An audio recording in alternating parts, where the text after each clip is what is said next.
இன்றைக்கான தேவனுடைய வார்த்தை விசுவாசியுங்கள்.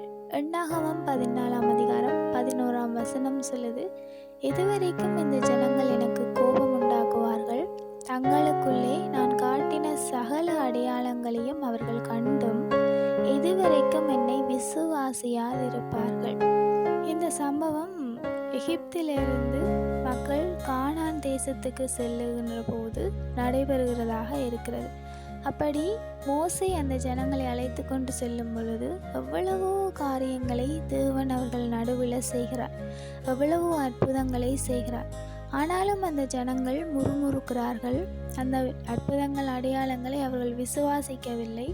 அதை கண்டும் கூட அடுத்தது என்ன நடக்க போகுது, அடுத்தது என்ன செய்ய போகிறோம் என்று சொல்லி அவர்களுக்குள்ளே ஒரு பயமும் ஒரு முறுமுறுப்பும் தேவனை நம்பாத ஒரு சந்தர்ப்பமும் காணப்பட்டது. அந்த நிலையில் தேவன் கேட்கிறார், எதுவரைக்கும் இந்த ஜனங்கள் எனக்கு கோபத்தை உண்டாக்குவார்கள்? நான் அவர்களுக்குள்ளே எவ்வளவு அற்புதங்களை செய்தும் கூட, அதை அவர்கள் கண்டும் கூட அவர்கள் என்னை விசுவாசிக்கவில்லை என்று சொல்லி தேவன் சொல்லுகிறதாக இந்த வசனம் அமைகின்றது. இதே போலதான் ஒரு சில நேரங்களில் எங்களுடைய வாழ்க்கையில் நாங்கள் எவ்வளவோ அற்புதங்கள் அதிசயங்களை கண்டிருப்போம். தேவன் எங்கள் மேலே வைத்ததான அந்த அதீத அன்பை உணர்ந்தவர்களாக இருப்போம். தேவன் எங்கள் நடுவில் செய்த அந்த அற்புதங்களை சாட்சியாக பகிர்ந்திருப்போம்.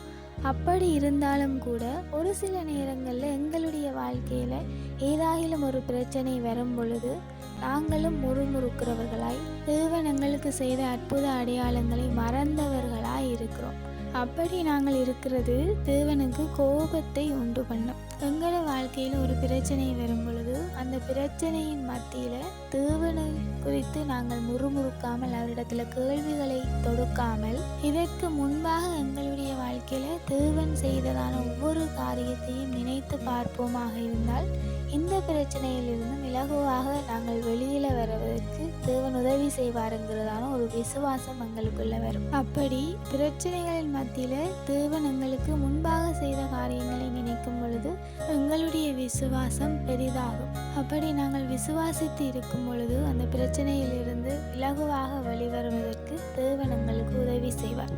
ஆகையால தேவனுக்கு நாங்கள் கோபத்தை உண்டு பண்ணாமல் தேவன் செய்ததான ஒவ்வொரு செயலையும் நினைத்து பார்த்து அதை இன்னும் அதிகமாக விசுவாசிக்கிறவர்களாக இருப்போம். அப்படி விசுவாசிக்கும் பொழுது தேவனுடைய மகிமையை காணலாம். Have a hopeful day.